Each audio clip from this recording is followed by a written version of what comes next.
भगवान के घर लूट को लेकर लगातार अब चर्चा हो रही है। किस तरह से लूट हुई है, इस पर अब लगातार छानबीन चल रही है। अयोध्या चढ़ावा चोरी मामले से जुड़ी बड़ी खबर सामने आ रही है। आरोपी अविनाश शुक्ला को योग केंद्र लेकर पहुंची पुलिस। योग केंद्र में ले जाकर अविनाश शुक्ला से पूछताछ की गई है। चढ़ावे के पैसे को छिपाए जाने को लेकर यह पूछताछ हुई है, सवाल जवाब किए गए हैं। तो योग केंद्र में आने वाले लोगों को लेकर भी सवाल किए गए हैं।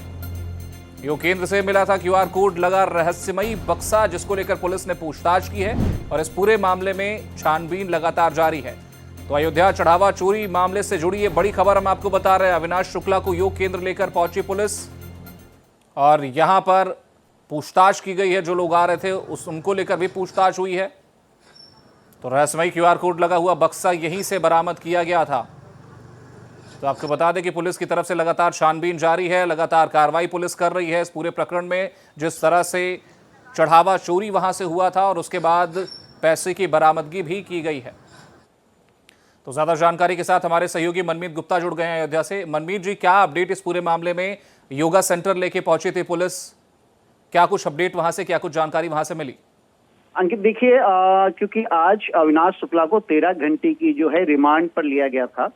सुबह से ही जो है अविनाश को जो है जब कारागार से निकाला गया, फिर वहां से सीधे जो है पुलिस लाइन लेके गए। पुलिस लाइन में वहां उससे पूछताछ की गई। लगभग 30 ऐसे सवाल थे जिसको विवेचना अधिकारी ने उससे पूछा, उसका जवाब मांगा और उसके बाद वहां से सीधे उसको पैतृक निवास प्रतापगढ़ ले गए और प्रतापगढ़ से फिर जहां अविनाश शुक्ला किराए के मकान पे रहता था कौशलपुरी के योग साधना केंद्र में ले गए और वहां पर किस कमरे में रहता था, कौन कौन से बक्से इस्तेमाल करते थे, कहां पर पैसे रखे जाते थे, चोरी के जो पैसे थे किस तरीके से उसको छिपाता था, क्योंकि बहुत सारे लोग वहां पे आते और जाते रहते थे। तो वो सारी चीजें पुलिस ने अविनाश से उस स्थल पर पूछा।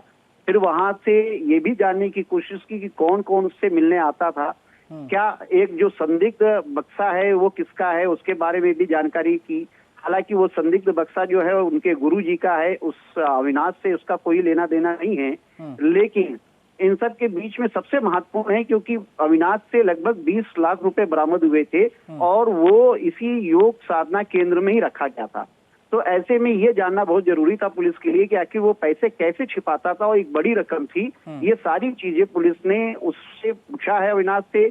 बाकायदा उसका अगर आप देखें तो एक प्रकार से पूरी फर्द बनाई है कि कौन कौन सामान इस्तेमाल करता था, क्योंकि उसको बाद में उसका भाई वहां पे रहता था तो उसको निकाल दिया गया था, लेकिन कुछ सामान उसके रह गए थे। लेकिन आपको मैं बताऊं कि देखिए, ये अविनाश जो है अपने में अगर आप देखिए तो जिस तरीके से 20 लाख रुपए, वो सार्वजनिक रूम है जहाँ पे वो रहता था, क्योंकि योग साधना केंद्र है, वहां पे अक्सर लोग आते जाते रहते थे। सबसे बड़ी चीज है उसको कैसे वो छिपा के रखता था और ये सिलसिला लगातार जारी था क्योंकि वो एक लंबे समय से चोरी कर रहा था रामलला के दान की। बिल्कुल मनमीत जी, और सवाल ये भी उठता है कि जो बक्सा मिला था, जिस बक्से को लेकर काफी चर्चा हो रही थी, आपने बताया कि उसके गुरुजी का, अविनाश शुक्ला के गुरुजी का वो बक्सा है, क्या उस पर भी कोई पैसे ट्रांसफर किए गए थे? उस पर उसकी भी जांच छानबीन पुलिस ने की है क्या? पुलिस की छानबीन की है क्योंकि बक्सा जब हाईलाइट हुआ तो उसकी छानबीन की गई। तो उसमें राम राज्य कोष लिखा हुआ था, वो एक स्टिकर लगा था और पेटीएम का जो है उसमें बारकोड लगा था। बारकोड नहीं चल रहा था। जो सूचनाएं मिली, जो जानकारी मिली, वो उनके गुरुजी का एक ट्रस्ट हुआ करता था और वहां पर जो है उसमें वो कागजात रखते थे। उसकी चाबी भी नहीं है, तो वो अविनाश उस बक्से को नहीं यूज करता था, वो सिर्फ वहां पे रखा हुआ था क्योंकि एक बड़ा सा हॉल है, वहीं पर अविनाश साइड में रहता था अपना। मनवीर जी, पुलिस अविनाश शुक्ला को लेके गई, पुलिस के हाथ, पुलिस के सामने क्या क्या और जानकारियां आई हैं जो अब जो जांच चली उसको आगे बढ़ाएगी उसके आधार पर? देखिए, अविनाश को जो पुलिस ने 13 घंटे की रिमांड पे लिया और उसके साथ जो है जिस तरीके से पूछताछ की पुलिस लाइन में, फिर उसके पैतृक निवास प्रतापगढ़ लाया गया, फिर उसके किराए के मकान पे लाया गया, तो पुलिस को कई ऐसी अहम चीजों की जानकारी हुई है जिसमें खासकर जो रुपए उसने वहां से चोरी किए, उससे किस तरीके से उसने उस रुपयों को यूटिलाइज किया है, कौन कौन सी संपत्ति खरीदी है, महंगी लग्जरी जीवन कैसे उसने जिया, क्या क्या चीज खरीदा है, इसके अलावा जो है जो वाहन उसने खरीदे हैं, इन सारी चीजों के बारे में पुलिस ने जानकारी की है। कुछ कागजात जरूर बरामद हुए हैं, हालांकि ये विवेचना अधिकारी ने नहीं बताया कि क्या क्या चीज बरामद हुए हैं, लेकिन जो सूत्र बता रहे हैं कि वहां से कुछ कागजात जरूर बरामद हुए हैं जो बहुत महत्वपूर्ण है इस पूरे घटनाक्रम में, इस पूरे केस में।